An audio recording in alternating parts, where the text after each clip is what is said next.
ദൈവത്തിൻ്റെ അതിപരിശുദ്ധമായ നാമം വാഴ്ത്തപ്പെടുമാറാകട്ടെ. കുരയ്ക്കുവാൻ കഴിയാത്ത ഊമ നായ്ക്കളെക്കുറിച്ചാണ് ഇന്നത്തെ വീഡിയോ പറയാൻ പോകുന്നത്. ഈ പ്രസംഗം കൊള്ളേണ്ടടുത്ത് കൊണ്ടാൽ പിശാച് ഇളകും. നമ്മൾ കേരളത്തിലൊരു പഴഞ്ചൊല്ലുണ്ട്, കോഴി കട്ടവൻ്റെ തലയിൽ പപ്പ് കാണും എന്ന് പറഞ്ഞു കഴിഞ്ഞാൽ ഈ വാക്കിൽ പിടിക്കുന്നവൻ അതിനകത്ത് പ്രതിയാണ്. യേശുവും ഭൂമി പ്രസംഗിച്ച കാലത്ത്, ശിഷ്യന്മാർ പ്രസംഗിച്ച കാലത്തൊക്കെ വാക്കിൽ കൊടുക്കാൻ വേണ്ടി നടന്നവന്മാരെ വിളിക്കുന്ന പേരാണ് പരീശന്മാർ. ഇപ്പോഴും ഇവിടെ നോക്കിക്കോ, കേരളത്തിലും ഈ വാക്കിൽ പിടിക്കാനും കൊടുക്കാനും നടക്കുന്നവന്മാരാണ് പരീശന്മാർ. രണ്ട്, ഇവനെല്ലാം ആ പറയുന്ന വാക്കിനകത്ത് പ്രതികളുമാണ്. നമുക്ക് വാക്യങ്ങൾ വായിച്ചു നോക്കാം. യെശയ്യാവ് 56:8-9 വാക്യങ്ങൾ. ഞാൻ അവരോട്, അവരുടെ ശേഖരിക്കപ്പെട്ടവരോട് തന്നെ ഇനി മറ്റുള്ളവരെയും കൂട്ടിച്ചേർക്കും എന്ന് ഇസ്രായേലിന്റെ ഭ്രഷ്ടന്മാരെ ശേഖരിക്കുന്ന ദൈവമായ യഹോവയുടെ അരുളപ്പാട്. വയലിലെ സകല മൃഗങ്ങളും കാട്ടിലെ സകല മൃഗങ്ങളും ആയുള്ളവയെ വന്ന് തിന്നുകൊള്ളുവിൻ. അത് സത്യവേദ പുസ്തകത്തിൽ ഇത് വായിച്ചു വരുമ്പോൾ മനുഷ്യന് മനസ്സിലാകില്ല. അങ്ങനെ എഴുതി വെച്ചിരിക്കുക, മനഃപൂർവ്വം ഒരു ചതി ചെയ്തു വെച്ചിരിക്കുക. ഇസ്രയേലിൻ്റെ ഭ്രഷ്ടന്മാരെ ചേർത്ത് കൊള്ളുന്ന യഹോവയായി ദൈവം അരുളി ചെയ്യുന്നു. വളരെ ലളിതമായ കാര്യം. എന്നോട് ചേർക്കപ്പെട്ടവർക്ക് പുറമെ മറ്റുള്ളവരെയും ഞാൻ കൂട്ടിച്ചേർക്കും. അതും മനസ്സിലാകുന്ന കാര്യം. എന്നിട്ട് പറയുമോ, വയലിലെ സർവ്വമൃഗങ്ങളെ കാട്ടിലെ സർവ്വ ജന്തുക്കളുമേ വന്ന് തിന്നുകൊള്ളുവിൻ.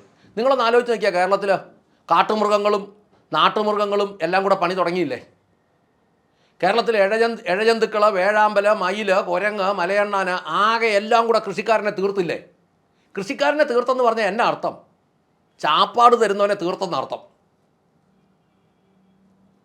ഈ ദിവസങ്ങളിൽ കേരളത്തിൽ നമ്മൾ ചെന്നാൽ നമുക്കൊരു നാടൻ ഏത്തയ്ക്ക കിട്ടാനില്ല. പാണ്ടിക്ക എന്ന് പറയും. പാണ്ടിക്ക പുഴുങ്ങുമ്പോൾ പത വരും. പുഴുങ്ങി പൊളിച്ചാൽ ആ കായുടെ പുറത്തും അതിൻ്റെ തൊലിക്കകത്തും പത വരും. അതിനെ പാണ്ടിക്ക എന്ന് വിളിക്കും. ഈ പാണ്ടിക്ക എന്ന് വിളിക്കുന്ന കാ തമിഴ്നാട്ടിൽ ചെന്നാൽ അവിടെ കിട്ടുകയില്ല. അവിടെ അവർക്ക് നാടൻ കായേ ഉള്ളൂ. കളി പോകുന്ന കേട്ടോ. കേരളത്തിന് വേണ്ടി വിഷമടിച്ച പച്ചക്കറി, കേരളത്തിന് വേണ്ടി യൂറിയ അടിച്ചു കയറ്റിയ വാഴയ്ക്ക എല്ലാം ഇട്ടു. കാരണം കേരളത്തിൽ മൃഗങ്ങൾ ഇറങ്ങി, കാട്ടുമൃഗങ്ങളും നാട്ടുമൃഗങ്ങളും ഇറങ്ങി. ഇഴജന്തുക്കൾ ഇഷ്ടം പോലെയായി. വേഴാമ്പൽ ജാതിക്ക പറിക്കാൻ തുടങ്ങി, ജാതിയൊന്നും കായ്ക്കുന്നില്ലെന്നായി. മയില്, കുരങ്ങ്, മലയണ്ണാൻ, കടുവ ഒരിടത്ത്, പുലി ഒരിടത്ത്, ആന ഒരിടത്ത്, എല്ലാം കൂടെ പ്രശ്നമായില്ലേ? കണ്ണു തുറന്ന് കാണും കേരളത്തിലെ വിശ്വാസികൾ. കാരണം എന്താണെന്ന് പറയാം. യെശയ്യാവ് 56:10, 11, 12. അവന്റെ കാവൽക്കാർ കുരുടന്മാർ. കാവൽക്കാർ കുരുടന്മാർ എന്ന് പറഞ്ഞാൽ ഇത് സഭയുടെ ഇടയന്മാരെ കുറിച്ചാണ് പറയുന്നത്, ശുശ്രൂഷകന്മാരെ കുറിച്ചാണ് പറയുന്നത്. ഈ കേരളത്തിലെ ഓരോ വിശ്വാസ ശുശ്രൂഷകന്മാരെ കുറിച്ചാണ് പറയുന്നത്. അവന്മാർ കുരുടന്മാർ. വായിച്ചോ. അവരെല്ലാവരും പരിജ്ഞാനമില്ലാത്തവർ, അവരെല്ലാവരും കുരപ്പാൻ വഹിയാത്ത ഊമ നായ്ക്കൾ തന്നെ. അവർ നിദ്രാപ്രിയന്മാരായി സ്വപ്നം കണ്ട് കിടന്നുറങ്ങുന്നു. ഈ നായ്ക്കൾ ഒരിക്കലും തൃപ്തിപ്പെടാത്ത കൊതിയന്മാർ തന്നെ. ഈ ഇടയന്മാരോ സൂക്ഷിപ്പാൻ അറിയാത്തവർ. അവരെല്ലാവരും ഒട്ടൊഴിയാതെ താന്താന്റെ വഴിക്കും ഓരോരുത്തൻ താന്താന്റെ ലാഭത്തിനും തിരിഞ്ഞിരിക്കുന്നു. വരുവിൻ, ഞാൻ പോയി വീഞ്ഞു കൊണ്ടുവരാം, നമുക്ക് മദ്യം കുടിക്കാം, ഇന്നത്തെ പോലെ നാളെയും കേമത്തിൽ തന്നെ എന്ന് അവർ പറയുന്നു. ഇത് ഞാൻ പറഞ്ഞൊന്നുമല്ല. ഞാൻ പറഞ്ഞതാണെങ്കിൽ ഇത് ഞാൻ പറഞ്ഞതല്ല, ഇത് ബൈബിളിലുള്ളത് തന്നെയാണ്. ഇത് യെശയ്യാവിൻ്റെ പുസ്തകം 56-ാം അധ്യായത്തിൻ്റെ 9, 10, 11, 12 വാക്യങ്ങളാണ്. അതിനകത്ത് 10 കാര്യം പറയുക. 1, അവിടുത്തെ കാവൽക്കാർ കുരുടന്മാർ. 2, അറിവില്ലാത്തവർ. 3, കുരയ്ക്കാൻ കഴിയാത്ത ഊമ നായ്ക്കൾ. 4, ഒരിക്കലും തൃപ്തി വരാത്ത ആർത്തി പൂണ്ട നായ്ക്കൾ. 5, ഗ്രഹണശേഷിയില്ലാത്ത ഇടയന്മാർ തന്നെ. അപ്പോൾ ഇതെങ്ങോട്ടാണ് പോയത്? അവരെല്ലാം സ്വന്തം വഴി പിന്തുടരുന്നു. എല്ലാവരും സ്വന്തം വഴിക്ക് തിരിഞ്ഞ് സ്വന്തം ലാഭം അന്വേഷിക്കുന്നു. വരുവിൻ, ഞാൻ മീഞ്ഞു കൊണ്ടുവരാമെന്ന് പറയുന്നു. നമുക്ക് ലഹരിപാനീയം തൃപ്തിവോളം കുടിക്കാമെന്ന് പറയുന്നു. ഇന്നത്തെ പോലെ നാളെയും അധിക സമൃദ്ധിയോടെ തന്നെ എന്ന് അവർ പറയുന്നു. ഇതെല്ലാം കേരളത്തിലല്ല ഇപ്പോൾ ഉള്ളത്. ഇവിടെ പെന്തക്കോസ്ത് കോളത്തിലൊരു പ്രശ്നമുണ്ട്. നായ എന്നേ പറയാവൂ. നായയുടെ ഒറിജിനൽ വാക്ക് പറയാൻ പാടില്ല. പട്ടി എന്ന് പറയാൻ പാടില്ല. നായ, സഹോദരൻ നായ എന്നേ പറയാൻ പറ്റുള്ളൂ. പട്ടി എന്ന് പറയാൻ പറ്റിയല്ല. അത് ബൈബിൾ അനുശാസിക്കുന്നില്ല. നായ. പക്ഷേ സംഭവം എന്നതാ? പട്ടി എന്ന് തന്നെയല്ലേ പറഞ്ഞേക്കുന്നത്. ഇവിടെ എന്നാ പറഞ്ഞേക്കുന്നത്? അത് പറഞ്ഞേക്കുന്നത് ഗ്രഹണശേഷിയില്ലാത്ത ഇടയന്മാരെ വിളിച്ചിരിക്കുന്ന പട്ടിന്ന് തന്നെയാണ് ദൈവം. ഒരു മയവും വേണ്ട, പട്ടിന്ന് തന്നെയാണ് വിളിച്ചേക്കുന്നത്. എന്താ പറയുന്നത്? കുരുടന്മാരായ പട്ടികൾ, അറിവില്ലാത്ത പട്ടികൾ, കുരയ്ക്കാൻ കഴിയാത്ത പട്ടികൾ, ഒരിക്കലും തൃപ്തി വരാത്ത ആർത്തി പൂണ്ട പട്ടികൾ. എല്ലാവരും സ്വന്തം വഴിക്ക് തിരിഞ്ഞ് സ്വന്തം ലാഭം അന്വേഷിക്കുന്നു. എല്ലാവരും എഴുതിയേക്കുന്നേ. എന്നിട്ട് വീഞ്ഞുണ്ടാക്കുന്നു, കൊണ്ടുവരാൻ ഞാൻ വീഞ്ഞ് കൊണ്ടുവരും, നമുക്ക് ലഹരി പാനീയം മതിവരുവോളം കുടിക്കാം. എന്നിട്ട് പറയുന്നതന്നെ ഇന്നത്തെ പോലെ നാളെയും അധിക സമൃദ്ധി, പ്രോസ്പെരിറ്റി. കുറേ ചുവള്ളവർക്ക് ഒരു കാലത്ത് കേരളത്തിലുണ്ടായിരുന്നു. ഇപ്പം അതെല്ലാം പോയി എല്ലാവരും കൂടെ ഒരുമിച്ചങ്ങ് കൂടിയേക്കുക. ഇപ്പം ഉമാരുടെ യൂണിയനും കൂടെ ഉണ്ടാക്കിയേക്കുക. ന്യൂജൻ എല്ലാം കൂടെ ഒരു യൂണിയൻ, സംഘടനക്കാരനെല്ലാം വെവ്വേറെ യൂണിയൻ, എല്ലാം കൂടെ ഒരുമിച്ച് ചേർന്നു. കർത്താവ് എന്നെ പറഞ്ഞു നോക്കിയേ, മത്തായി 11:28-29-30. അധ്വാനിക്കുന്നവരും ഭാരം ചുമക്കുന്നവരും ആയുള്ളവരെ എല്ലാവരും എൻ്റെ അടുക്കൽ വരുവിൻ, ഞാൻ നിങ്ങളെ ആശ്വസിപ്പിക്കും. ഞാൻ സൗമ്യതയും താഴ്മയും ഉള്ളവൻ ആകയാൽ എൻ്റെ നുകം ഏറ്റുകൊണ്ട് എന്നോട് പഠിപ്പിൻ, എന്നാൽ നിങ്ങളുടെ ആത്മാക്കൾക്ക് ആശ്വാസം കണ്ടെത്തും. എൻ്റെ നുകം മൃദുവും എൻ്റെ ചുമട് ലഘുവും ആകുന്നു. കേരളത്തിൽ ധരിച്ചു വെച്ചിരിക്കുന്ന എളിമെന്ന് പറഞ്ഞാൽ എന്നാന്നറിയോ? ഇങ്ങനെ നിൽക്കുന്ന ഔവ ഇതാ ഇവിടുത്തെ എളിമ. ഇവിടെ പറയുന്നത് എന്നാന്നറിയോ? കർത്താവ് പറയുന്നത് നിങ്ങളുടെ ആത്മാക്കൾക്ക് നിങ്ങൾ വിശ്രമം കണ്ടെത്തും എന്നാണ് പറയുന്നത്. ആത്മാക്കൾക്ക് വിശ്രമം കണ്ടെത്തും. ക്ഷീണിതരും അധ്വാനിക്കുന്നവരും എൻ്റെ അടുക്കൽ വരുവിൻ, ഞാൻ നിങ്ങൾക്ക് ആശ്വാസം നൽകും. ഞാൻ സൗമ്യനും വിനയശീലനുമാകയാൽ എൻ്റെ നുകം ഏറ്റുകൊണ്ട് എന്നോട് പഠിക്കുവിൻ, എന്നാൽ നിങ്ങളുടെ ആത്മാക്കൾക്ക് നിങ്ങൾ വിശ്രമം കണ്ടെത്തും. എൻ്റെ നുകം മൃദുവും എൻ്റെ ചുമട് ലഘുവുമാകുന്നു. ഇത് മൃദുവായിട്ട് വിശ്വാസിയുടെ ഭാഷ എങ്ങനെ വായിക്കണമെന്നറിയോ? ക്ഷീണിതരും അധ്വാനിക്കുന്നവരും എൻ്റെ അടുക്കൽ വരുവേൻ, ഞാൻ നിങ്ങൾക്ക് ആശ്വാസം നൽകും. ഞാൻ സൗമ്യനും വിനയശീലനുമാകയാൽ എൻ്റെ നുകം ഏറ്റുകൊണ്ട് എന്നോട് പഠിക്കുവിൻ, എന്തെന്നാൽ നിങ്ങളുടെ ആത്മാക്കൾക്ക് നിങ്ങൾ വിശ്രമം കണ്ടെത്തും. എൻ്റെ നുകം മൃദുവും എൻ്റെ ചുമട് ലഘുവും ആകുന്നു. ആമേൻ. ഇങ്ങനെയാണോ എഴുതിയേക്കുന്നത്? യെശയ്യാവിൻ്റെ പുസ്തകത്തിൽ ഇങ്ങനെയൊന്നും അല്ല അത് പറഞ്ഞേക്കുന്നത്. അതിങ്ങനെയൊന്നും വായിച്ചാൽ അത് ഒക്കുകയല്ല. അത് അങ്ങനെയൊന്ന് വായിച്ചു നോക്കാം. അവിടുത്തെ കാവൽക്കാർ കുരുടന്മാർ, അവർ അറിവില്ലാത്ത കുരയ്ക്കുവാൻ കഴിയാത്ത ഊമനായ്ക്കൾ തന്നെ. അവർ നിദ്രാപ്രിയരായി സ്വപ്നം കണ്ട് കിടന്നുറങ്ങുന്നു. അവർ ഒരിക്കലും തൃപ്തി വരാത്ത ആർത്തി പൂണ്ട നായ്ക്കൾ, ഗ്രഹണശേഷിയില്ലാത്ത ഇടയന്മാർ തന്നെ. അവരെല്ലാം സ്വന്തം വഴി പിന്തുടരുന്നു. അവരെല്ലാവരും സ്വന്തം വഴിക്ക് തിരിഞ്ഞ് സ്വന്തം ലാഭം അന്വേഷിക്കുന്നു. വരുവേൻ, ഞാൻ വീഞ്ഞു കൊണ്ടുവരാം, നമുക്ക് ലഹരി പാനീയം തൃപ്തി വരുവോളം കുടിക്കാം, ഇന്നത്തെയും നാളത്തെയും അധികം സമൃദ്ധിയോടെ തന്നെ എന്ന് അവർ പറയുന്നു. ഇങ്ങനൊന്നും അല്ല ബൈബിളിൽ കിടക്കുന്ന. കർത്താവ് പറഞ്ഞതുണ്ടല്ലോ, കർത്താവ് പറഞ്ഞത് അവിടുത്തെ കാവൽക്കാർ കുരുടന്മാർ, അറിവില്ലാത്തവന്മാർ, കുരയ്ക്കാൻ കഴിയാത്ത പട്ടികൾ. ഇത് തന്നെയാണ് കർത്താവ് പറഞ്ഞേക്കുന്നത്. നിദ്രാപ്രിയനായി സ്വപ്നം കണ്ട് കിടന്നുറങ്ങുന്നവർ, ആർത്തി പൂണ്ട നായ്ക്കൾ, ഗ്രഹണശേഷിയില്ലാത്ത ഇടയന്മാർ, സ്വന്തം വഴി പിന്തുടർന്ന് സ്വന്തം ലാഭം തിരിഞ്ഞ് അന്വേഷിക്കുന്നവന്മാർ. സ്വന്തം ലാഭം, കർത്താവിൻ്റെ ലാഭമൊന്നുമല്ല. വരുവിൻ, ഞാൻ മിഞ്ഞു കൊണ്ടുവരാം, നമുക്ക് ലഹരി പാനീയം തൃപ്തി വരുവോളം കുട്ടിക്കാം, ഇന്നത്തെ പോലെ നാളെയും അധിക സമൃദ്ധിയോടെ തന്നെ എന്ന് പറയുന്നു. ഇതിൻ്റെ രീതി വരെ മാറിപ്പോയെന്നുള്ളതാണ്. എന്നിട്ട് പറയുന്നത് തന്നെ ബൈബിളിൻ്റെ ഭാഷയേ പറയാവൂ. ബൈബിളിൻ്റെ ഭാഷ പറഞ്ഞിട്ട് തന്നെ നന്നാകാഞ്ഞത്, ഇതുവരെ പറഞ്ഞിട്ട് തന്നെ നന്നാകാഞ്ഞത്. 1 ശമൂവേൽ 3-ാം അധ്യായത്തിൽ യഹോവ ശമൂവേലിനെ വിളിക്കുന്നുണ്ട്. 3 പ്രാവശ്യം വിളിച്ചെന്ന് നമ്മൾ വായിക്കുന്നു. 3 പ്രാവശ്യം വിളിച്ചപ്പോഴും സത്യം പറഞ്ഞാൽ അവിടെ പുരോഹിതൻ കിടപ്പുണ്ട്, ഏലി. ഈ ഏലിയെ വിളിക്കേണ്ട സ്ഥാനത്ത് ഏലിയെ വിളിച്ചിട്ട് കാര്യമില്ലെന്ന് ദൈവത്തിന് അറിയാവുന്നതുകൊണ്ടാണ് ശമൂവേലിനെ വിളിച്ചത്. ഏലിയുടെ പുത്രന്മാരുടെ അവസ്ഥ എന്താന്ന് 1 ശമൂവേൽ 2-ാം അധ്യായത്തിൻ്റെ 12-13 ഒന്ന് വായിച്ചേ. എന്നാൽ ഏലിയുടെ പുത്രന്മാർ നീചന്മാരും യഹോവയെ ഓർക്കാത്തവരും ആയിരുന്നു.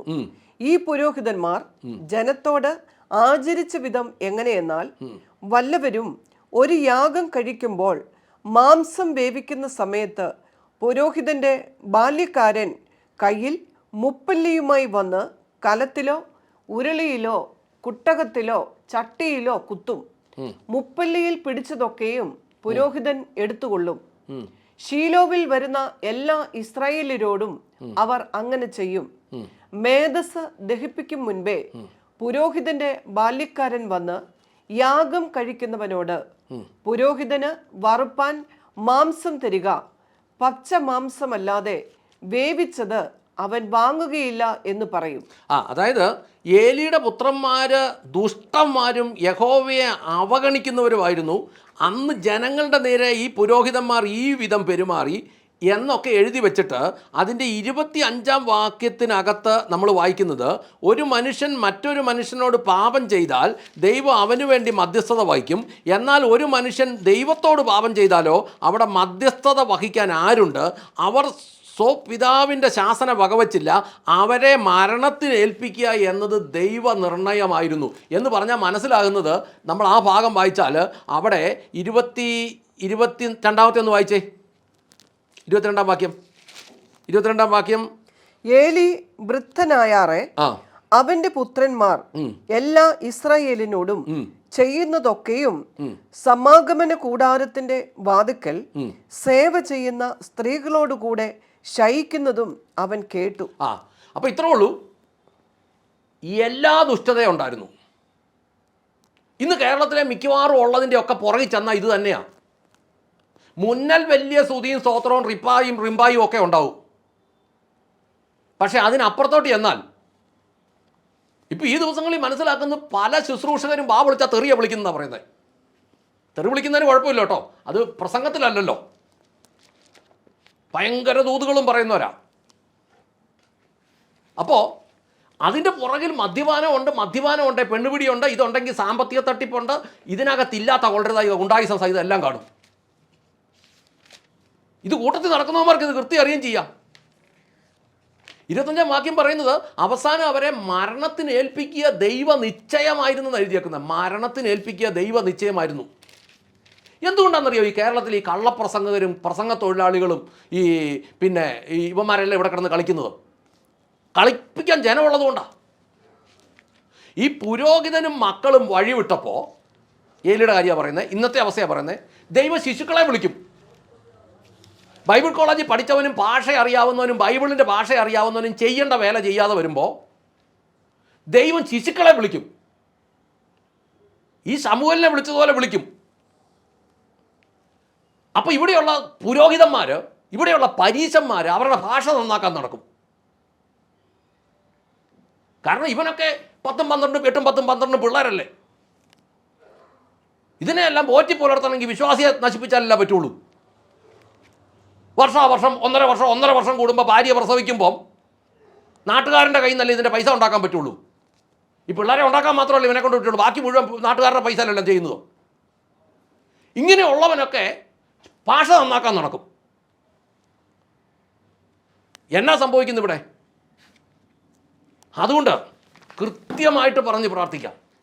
ഈ കേരളത്തിൽ ഇന്ന് കാണുന്ന നാശത്തിന് എല്ലാം ഉത്തരവാദിത്വം ഇവിടുത്തെ ദൈവജനത്തിൻ്റെയാണ് എന്ന് പറഞ്ഞാൽ ഇവിടുത്തെ ശുശ്രൂഷകരുടെയാണ്. ഇന്നോവയുടെ 2ാമത്തെ സീറ്റ് മറിഞ്ഞു കടന്ന് പോയവനൊക്കെ താഴെ ഇറങ്ങിയിരുന്ന് മാനസാന്തരത്തിൽ കണ്ണുനീരോടുകൂടി ദൈവസന്നിധിയിൽ കീഴടങ്ങിക്കോ. ഇല്ല, ദൈവം നിന്നെയെല്ലാം കീറിക്കളയും. നീയൊക്കെ സംഘടനയുണ്ടാക്കി ടൂറിസ്റ്റ് ബസ്സിൽ ആൾ പിടിച്ചുകൊണ്ട് വന്ന് രാഷ്ട്രീയക്കാർ നാണിക്കുന്നതിൽ കൂടുതൽ വലിയ ഇലക്ഷൻ നടത്തി അധികാരവും പിടിച്ച് സമ്പത്തും പിടിച്ച് അവസാനം അട്ടിമറിച്ച് സകല പരിപാടിയായി അവസാനം പൂക്കുറ്റി ഉറക്കവും പ്രാർത്ഥിക്കാൻ നേരമില്ലാതെ സകല മേഖലയെ നശിപ്പിച്ച് കിടക്കുന്ന നിന്നെയൊക്കെ വലിച്ചു കീറി ദൈവം കളയാതിരിക്കണമെങ്കിൽ, ഈ നാട് നശിപ്പിച്ച് കളയാതിരിക്കണമെങ്കിൽ ദൈവജനം മാനസാന്തരപ്പെട്ടുകൊള്ളുക. ദൈവം വിളിക്കുന്നതാണ് അവിടുത്തെ കാവൽക്കാർ കുരുടന്മാർ, അറിവില്ലാത്തവന്മാർ, കുരയ്ക്കാൻ കഴിയാത്ത ഊമ നായ്ക്കൾ, ഒരിക്കലും തൃപ്തി വരാത്ത ആർത്തി പൂണ്ട പട്ടികൾ, ഗ്രഹണശേഷിയില്ലാത്ത ഇടയന്മാർ, സ്വന്തം വഴി പിന്തുടരുന്നവർ, സ്വന്തം വഴിക്ക് തിരിഞ്ഞ് സ്വന്തം ലാഭം അന്വേഷിക്കുന്നവർ, വീഞ്ഞ് കൊണ്ടുവന്ന് കുടിക്കുന്നവർ. വീഞ്ഞൊക്കെ പോയി കർത്താവേ, ഇപ്പോൾ വീഞ്ഞിൻ്റെ കാലമൊക്കെ പോയി. കർത്താവ് അങ്ങോട്ട് അപ്ഡേറ്റ് ആയിക്കോ. ഇവന്മാരെല്ലാം അടിക്കുന്നത് ഇപ്പോൾ വോട്ട്കായും ചിന്നുവാണ്.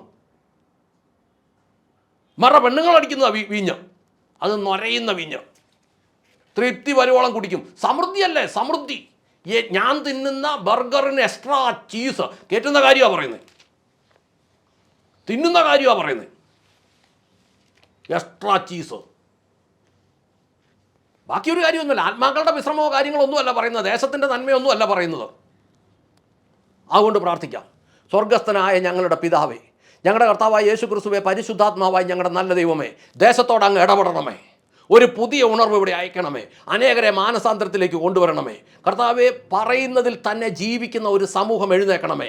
പറയുന്നത് പോലെ ജീവിക്കുന്ന ശുശ്രൂഷകർ എഴുന്നേക്കണമേ. കർത്താവിനും കർത്താവിൻ്റെ രാജ്യത്തിനും വേണ്ടി നിൽക്കുന്ന അഭിഷിക്തന്മാരെ ദൈവം എഴുന്നേൽപ്പിക്കണമേ. കള്ളന്മാരെ തകർക്കണമേ. അവന്മാരുടെ നഗ്നത വെളിപ്പെടുത്തണമേ. അതിൻ്റെ മുമ്പിലുള്ള ആത്മീയതയും പുറകിൽ ഒളിഞ്ഞിരിക്കുന്ന സകല വൈശാചികതകളും, കർത്താവെ, കള്ളും പെണ്ണും അതുമായി ബന്ധപ്പെട്ടത് സകലതും ദൈവം വെളിപ്പെടുത്തണമേ.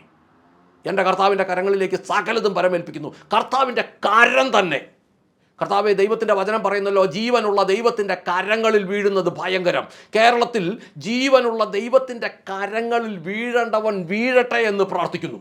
ഈ ദിവസങ്ങളിൽ ദൈവജനത്തെ അങ്ങ് ദയോടെ ഓർക്കണമേ. ഈ ദേശത്തോട് ദയയാകണമേ. അനേകർക്ക് അനുഗ്രഹമായി മാറുവാൻ ദൈവത്തിൻ്റെ ദയ ഇവിടെ പ്രത്യേകമായി വ്യാപരിക്കണമേ. അങ്ങ് പ്രാർത്ഥന കേട്ട് അനുഗ്രഹിച്ച കൃപയ്ക്ക് നന്ദി.